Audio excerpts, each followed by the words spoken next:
La semaine de la mode s'est ouverte ce 4 avril 2023 à l'Institut français du Congo, IFC, par un cycle de conférences. Une deuxième édition axée sur le thème Afro-Pop. La première conférence s'est tenue dans la salle Savorgnan où Sakialek, styliste et fondatrice de l'association Mode 242, a échangé avec la première styliste congolaise, Motse Akanati, qui a été même ovationnée.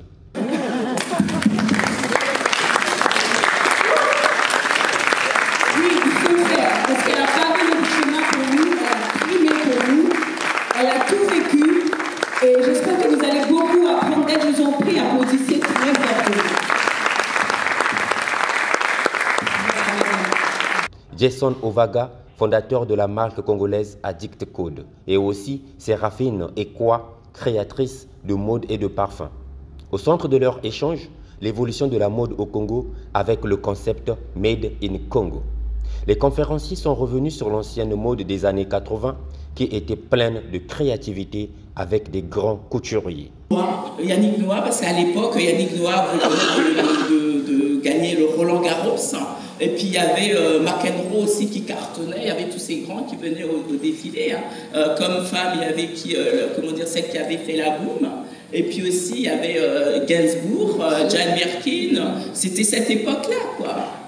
Voilà. Sophie Marceau. Oui, Sophie Marceau. Voilà. Et donc, c'était vraiment la belle époque. Nous, on a connu la belle époque parisienne de la mode. Parce qu'à cette époque, il y avait, le salon du prêt-à-porter. Il y avait la réunion des grands créateurs. On a pu s'en inspirer. C'est pour ça qu'on a pu devenir ce qu'on est. Bon, moi, je crois qu'il y a des jeunes qui font des choses. Il n'y a pas venu beaucoup de recherches. À l'époque, il y avait beaucoup de recherches. Moi, il y a vraiment un couturier qui m'avait aussi émerveillé à l'époque, c'était Adolfo Dominguez. Adolfo Dominguez, personne ne le connaît, et pourtant c'est un Portugais. Voilà, aujourd'hui on connaît Prada, machin et tout, mais il y a des gens qui ont fait la mode, vraiment. Il y avait Jean-Claude Montana, il y avait Thierry Mugler, il y avait Yuji Yamamoto et tout, voilà. Donc il y avait des grands, quoi, et c'était ce milieu qu'on côtoyait, et il y avait les mannequins comme Katusha, Rebecca, voilà, il y en avait plein. Bon, il n'y en avait pas plein, mais il y avait la qualité. Il n'y avait pas la quantité, mais il y avait la qualité. Et il y avait une concurrence, en même temps, il y avait une unité. Je ne sais pas comment décrire ça, mais voilà, c'était le pari créatif, le pari de la mode, et puis le pari qui s'ouvra à l'international avec des nouveaux créateurs. Des Africains, des Noirs de Paris, des Français de Paris. Je ne sais pas comment on peut décrire cette époque selon vous. Aussi, les professionnels de la mode sont revenus sur les styles, la confection d'habits. Oui, parce qu'il y a beaucoup de choses que nous ne comprenons pas. D'abord, quand tu as parlé de ça, non, tout ce que je porte est fait chez moi. Oui, c'est ça. Brazzaville, coupé, monté, fait sur place. Ah oui, tout est fait chez moi. Jusqu'à la cravate. Jusqu'à la cravate. Donc je sais faire une cravate. Voilà. Parce que tout ce que nous achetons étant fait par des hommes, nous sommes des hommes, si le logisme oblige, nous pouvons faire. J'allais rebondir sur quelque chose. Tout à l'heure là, lorsqu'on parle de mode, n'oublions pas une chose. La mode s'adresse à tout le monde. Maintenant, il y a quelque chose que nous devons comprendre, la finance. Il y a de plus en plus, les marques ne dépendent plus des créateurs. Aujourd'hui, les marques dépendent de la finance, qui elle-même a pour principal fumier le marketing. Et qui dit marketing, vous êtes mieux informés que moi. Les TikTokeuses, les influenceuses, etc., ça vient un tout petit peu bousculer les purs sons de la mode. Une Motse Akanati, par exemple, se reconnaîtra moins de ce qui se fait aujourd'hui. La fast fashion, c'est même dangereux pour notre planète. Donc, il y a des choses à dire, à redire. Je crois que pour nous, en Afrique, nous avons la possibilité, n'est-ce pas, de ne pas emprunter les mêmes chemins,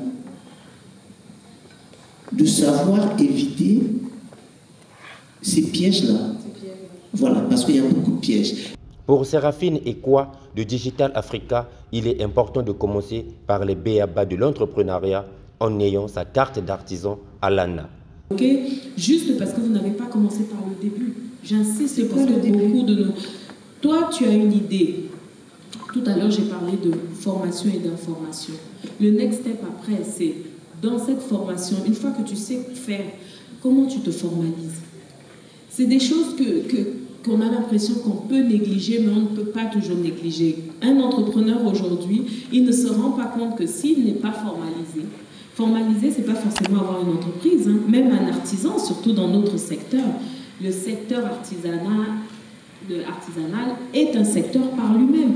Mais de plus en plus, l'artisanat va vous demander d'avoir un diplôme. Parce qu'aujourd'hui, c'est comme si tout le monde va chercher une carte parce que je suis artisan. Non, si tu n'as pas fait une école de couture, si tu n'as pas un diplôme relatif au métier que tu prétends pouvoir exercer, c'est compliqué. Donc, je peux commencer.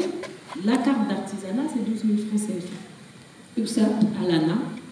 Voilà, à l'agence de l'artisanat, en face des Mucodec, puisqu'il faut être très, très terre à terre. Rien qu'avec cette carte-là, une fois que vous obtenez le sésame, ils vont vous demander un minimum, un diplôme, une pièce d'identité, etc.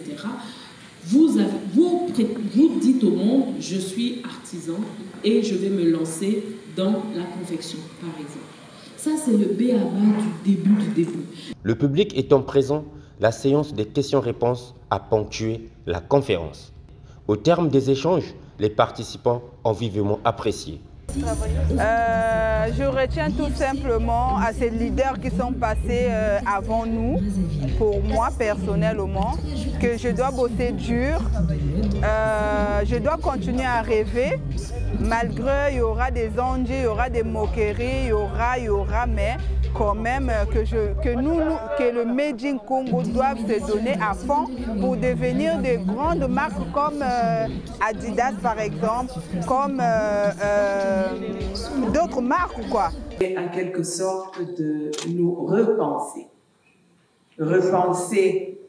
le Congo, Made in Congo, mais c'est aussi repenser l'Afrique.